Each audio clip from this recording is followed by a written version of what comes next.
Okay, and what we want to do in this very, very, very short video is just give a quick distinction between microeconomics versus macroeconomics, okay?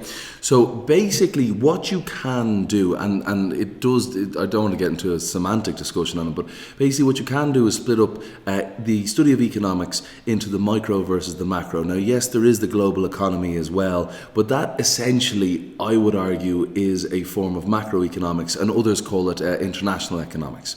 So what we're saying here is that microeconomics, the first of these, it's the study of the behavior of individual consumers, individual firms, industries, and the determination of market prices and quantities of goods, services, and factors of production. Now, what does that mean? So micro, think microscope. It looks at something small. Micro looks at the individual unit.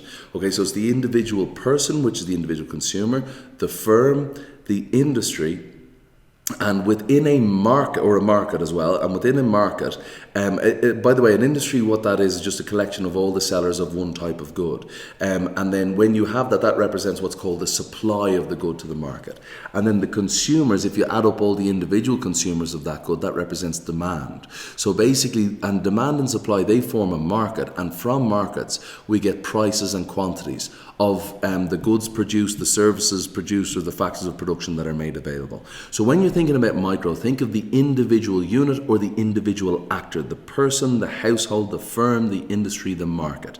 Okay, that's what microeconomics is. Now, when we look at macroeconomics, that's the study of the aggregate economic activity. So basically, it looks at how much entire stuff was produced in a country, and that would be called GDP, or gross domestic product. There's other names for it, like gross national product and so on and so forth. But basically what it does, it investigates how the economy as a whole works. All right. So what you could find is that at certain times during an economy's lifetime, there are times of boom, times of economic plenty. Everybody has a job. They're working very, very hard. They're earning great money. They're spending lots of money, and there's lots of amenities for them to enjoy.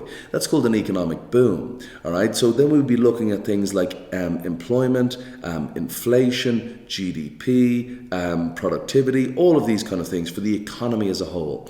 Whereas there are other times when nobody has a job. Well, no, I shouldn't say that, but where unemployment is very, very high, where a lot of people are looking for jobs but can't find jobs, and GDP, or total production in the economy, has fallen drastically, and times are hard. So in stuff like that, we'd be looking at, in times like that, we'd be looking at macroeconomic indicators like employment, like GDP again, and also the government potential responses to this. Now, the global economy, now this is a definition, and still, but it's not in the IB glossary, so you don't need to learn it off word perfect. But basically what the global economy does is studies trade and investment between countries. Now, I think a lot of people are aware that agents in one country, firms in one country, consumers in one country will buy goods and services from another, and we have imports versus exports there,